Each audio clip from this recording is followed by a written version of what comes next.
Magandang araw po sa inyong lahat. Ako po si Kiko Javier para po sa isang importanteng training.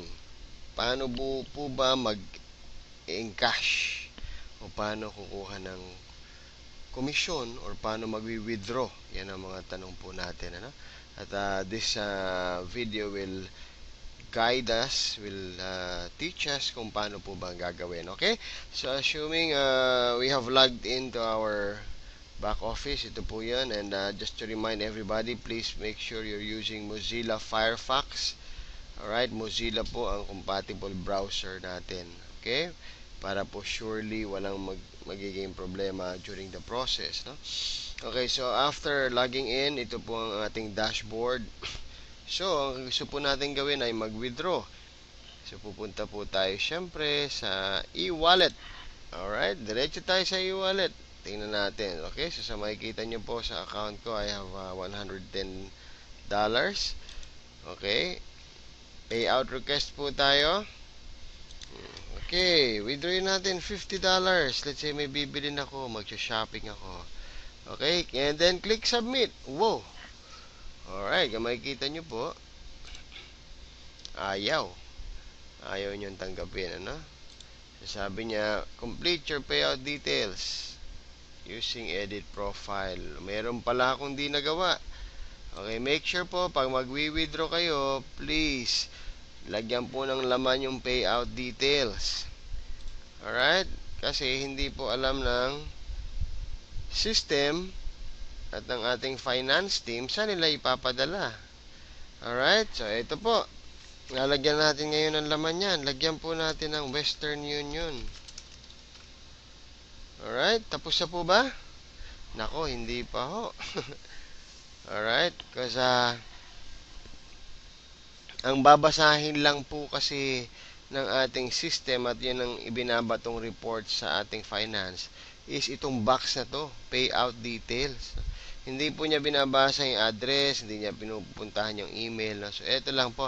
So, once i-click po natin yan, alright, at mag-request tayo ng payout, ang lalabas lang po sa record ng ating finance is mayroong request si Francis Hermes Xavier ipadala daw sa Western Union.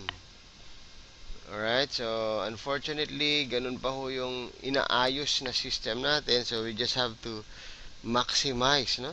Kailangan lang po natin pag-aralan muna habang hindi pa ho 100% completed, no? So anong ibig sabihin doon? Ilagay pala yung details. Alright, hindi ho pwedeng Western Union lang. Or, for example, ayan, PayPal. Okay, again, ulitin ko, hindi po binabasa yung mga ibang boxes niyan. So, once we requested the amount, lalabas po sa finance, Francis Hermes Xavier is requesting $50, send it to PayPal. Alright, so, oops. Anong account? Anong email address? Kung makikita nyo, nakasulat talaga dyan yung email address. Pero hindi po kasi yan nababasa for now, no? Don't worry, inaayos pa ho yan. As IT has advised naman po, ongoing yung development ng ating version 2. Okay, so for now ho, let's bear with it. Meaning PayPal, ilagay po talaga dyan yung address, yung email address. Kasi sa PayPal or sa Payza, email po ang ginagamit, di ba? Yan. So kailangan po i-kompleto. Then tsaka i-save, no? Kung LBC, ganun din po. Okay? So make sure lang po kompleto. Yung name, wag niyo nang alalahanin yung name kasi yung name naman, ayan, binabasa yan. Kumbaga kasama yan sa if forward sa finance. Ang if forward po sa finance, out of all those boxes, ay dalawa. Full name, payout detail. Yun lang po.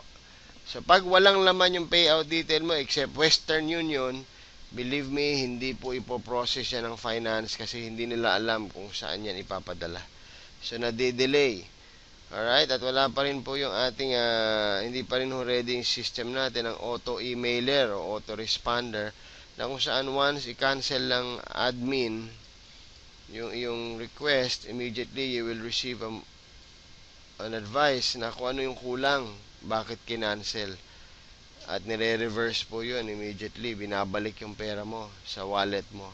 Hindi pa ho gano'n. So, everything is manual, no? So, pagka po nagkaka-experience ng delay, then mag-follow up na po kagad, meaning there's something wrong probably. Okay, so ganito po yung tama dito. Western Union, ilalagay lang po yung inyong lugar, no? Hindi kailangan kumpletong address, city or state, or barangay or town. Basta yun lang po, hindi kailangan kumpleto, no? Kasi hindi naman pinipick up naman po yan, but they just want to make sure na merong city or sorry po, mura lahat. Mambaling, Cebu City, Philippines. Yan. Pagka sa ibang bansa po kayo, lagay nyo yung, of course, yung city, state, and country. Lagay po natin yung country. Okay, so once we save it, edit profile successful, then balik na po tayo sa e-wallet. Ito po yung ating wallet, electronic wallet. Okay, kukunin natin yung $50, then click submit. Yes. Ayun. Di ba ba? Makikita nyo sa remarks, payout to Western Union, Mambaling, Cebu City, Philippines. Kompleto. Alright? Kung kayo po ay nakapaggawa na ng mga request at parang nafe-feel nyo, bakit ang tagal? Pakibalikan po yung inyong e-wallet at silipin nyo po yung remarks. Pag wala po yung detail dyan sa remarks na yan, ibig sabihin hindi alam ng admin or ng finance saan nila ipapadala. Alright? Dahil dyan lang po ang nasasubmit sa kanila. Magkakaibang departamento po kasi yung SWA, no? So, napapadala sa kanila, payout to Western Union. O, saan? Walang lugar. Payout to LBC. Alright? Meron po mga iba nakalagay, payout to GCash. O, walang number. Okay? Ano pa? Meron pong iba, payout to, meron nga po, email address lang. So, ano yun? PayPal or Payza. Alright? Meron payout to dollars. Okay? What do you mean? Okay, so yun po. So, for us to efficiently withdraw our money at hindi po tayo mainip, bakit pagkatagal-tagal, make sure po, kompleto ang isinulat sa payout details. Kaya nga po may salitang details, meaning detalye. Alright, so I hope I was able to enlighten everybody. Habang inaayos po yung system natin, please, medyo magtulungan lang po muna tayo. Intindihan lang po muna.